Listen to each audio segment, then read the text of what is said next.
Eh bien bonjour les beaux soleils, je suis ravie de vous retrouver en ce dimanche 4 août 2024 et aujourd'hui je vous fais cette petite vidéo pour vous parler de la nouvelle lune. En effet, en ce 4 août, nous allons traverser la une nouvelle lune dans le signe du lion qui se produit à 13 degrés du signe du lion et elle se produit pour notre hémisphère et à Paris, pour la France particulièrement, à 13h13. Cette nouvelle lune, elle est à relier directement avec la prochaine pleine lune qui se produira, elle, le 19 août. Et donc, elle nous montre que nous sommes face à la nouveauté. Nous sommes face au fait de pouvoir mettre en place de nouveaux projets, mais également que ce qui germe actuellement portera des fruits lors de la prochaine pleine lune, donc aux alentours du 19 août et dans cette fin de mois d'août. Nous sommes donc dans une énergie très lion, une énergie très feu, et Vénus est mise à l'honneur puisqu'elle est à la toute fin de ce signe. Elle va pouvoir renforcer ici les éléments positifs de ce cinquième signe du zodiaque, un signe qui nous parle de beauté, de générosité, qui nous demande aussi de l'humilité, de ne pas être fier, de ne pas être orgueilleux et bien entendu de se recentrer avec notre cœur. C'est dans le lion que le cœur va mettre les choses en lumière et va pouvoir être mis lui-même au centre, en priorité, dans tous les sens. Il y a des aspects qui sont un peu particuliers et difficiles et justement cette Vénus, elle va nous aider à prendre des décisions. Des éléments nouveaux se présentent ou ont pu se présenter récemment et vont nous demander des choix judicieux. On va devoir se réajuster, rompre avec la routine et tout cela va nous aider finalement à pouvoir nous réaligner. Il y a donc des aspects qui ne sont pas des plus favorables.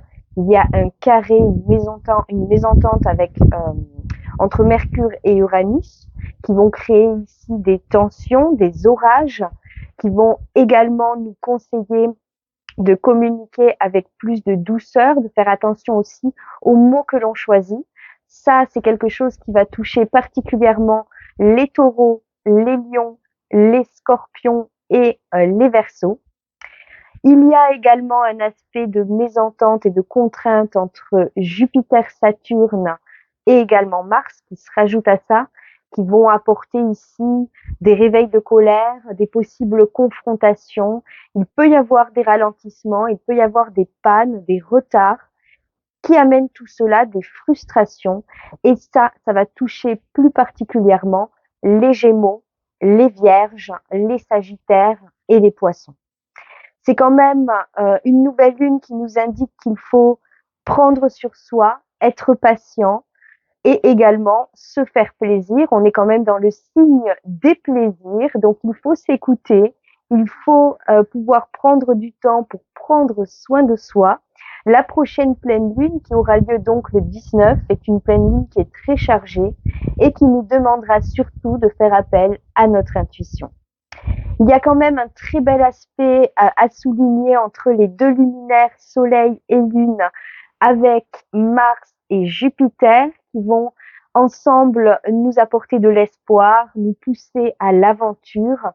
Ça va aussi nous permettre de voir les choses avec plus de légèreté, de l'humour et de porter notre attention sur tout ce qui va pouvoir nous aider pendant cette période à dédramatiser, prendre une nouvelle direction dans notre vie, tout en restant tranquille, tout en étant l'attention et le cœur portés et axés sur la créativité, sur la paix et sur la joie. Tout cela peut être également réveillé et mis en lumière grâce à des moments de relaxation, des moments de méditation, grâce à la lecture, l'introspection et la pratique de tous les arts. Les artistes sont grandement favorisés. Nous avons également Mercure qui est en Vierge. Il va porter ici le mental à être en ébullition. Il va y avoir quand même ici un mental très fort, un intellect très aiguisé. On peut être un peu trop dans l'interprétation, un peu trop justement dans les pensées. Il faut prendre du recul Il faut permettre à ce que la clarté se mette en place, se révèle. Ça, c'est un aspect qui peut nous rendre plus impatients, qui peut nous rendre également plus irritables. Donc soyons attentifs à rester bienveillants avec soi comme avec les autres. On est quand même également, pour clôturer, dans une phase où 3 planètes sont rétrogrades actuellement. Nous avons Pluton, nous avons Saturne, nous avons Neptune qui sont rétrogrades. On est encore ici dans une période charnière importante. On est symboliquement dans ce goulot étroit du sablier qui nous demande donc d'épurer des choses en nous et d'accompagner plus que tout ce processus. Alors ça peut fatiguer, ça peut perturber au niveau sommeil, alimentation, ça peut créer des lassitudes plus importantes et il conviendra ici donc de s'ouvrir, d'incarner ici plus que tout le cœur pur et de pouvoir placer, quoi qu'il advienne, toujours ce cœur au devant. Seront plus touchés encore par ces éléments les béliers, les cancers, les balances et les capricornes. C'est en fait une énergie pendant les 2 prochaines semaines qui va mettre en lumière une nouvelle dynamique et nous allons pouvoir traverser cela en accueillant tout ce qui arrive, le cœur léger. C'est le cadeau que nous offre le lion durant cette phase importante de l'été. Rappelons également que dès demain, Mercure, très tôt le matin, à 6h57 pour la France, va entrer dans sa phase de rétrogradation, la seconde de l'année. La première s'est produite dans le signe du Bélier, celle-ci se produit dans le signe du Lion. Il fera donc une autre incursion dans le Lion parce qu'il est actuellement en Vierge. Il recule, en tout cas c'est l'impression qu'il nous donne depuis notre point de vue sur Terre. Il refait une incursion dans le Lion, il repart ensuite dans le signe de la Vierge.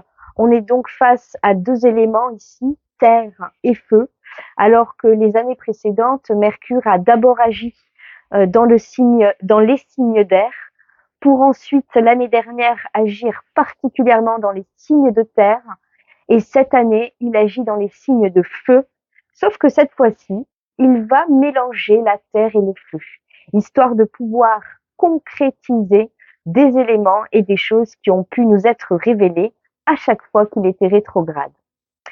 Il nous aide donc pendant cette période, et ce jusqu'au 28 août, à repenser des projets, à revoir nos priorités, à retrouver des éléments, des personnes, des choses pour pouvoir se reconstruire, mais aussi reconsidérer l'ensemble des domaines de notre vie.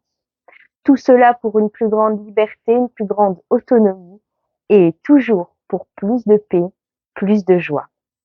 N'oublions pas également que les 3 planètes rétrogrades là, qui sont Pluton, Saturne et Neptune, nous aident donc à un nettoyage véritable et profond, particulièrement avec Pluton qui, depuis 2008, avait mis en évidence et en action ce nettoyage, cette renaissance, résurrection. Et à partir du 1er septembre, il quittera le Verseau pour réintégrer le signe du Capricorne jusqu'à la fin d'année pendant 2 mois et demi environ. Ici, il va vraiment permettre la finalisation complète et définitive d'une renaissance. C'est quelque chose qui est à mettre en évidence pour le collectif comme au niveau personnel. Nous n'avons qu'à nous adapter, à nous fondre dans ce processus, car des belles réflexions vont pouvoir germer, émaner de tout cela, et nous pourrons traverser cette tempête tout en incarnant au mieux la paix, en étant justement ici le cœur de la tornade, en étant le Tao. Je vous embrasse tous les beaux soleils, j'espère que vous allez pouvoir profiter, penser à vous, écouter votre cœur en priorité, observer tout et toute la vie et tout ce que vous êtes et tout ce qui est avec un regard d'enfant. Et je vous retrouve très bientôt pour la suite des réjouissances astrologiques. Je vous embrasse et je vous dis à bientôt et à toujours. Merci.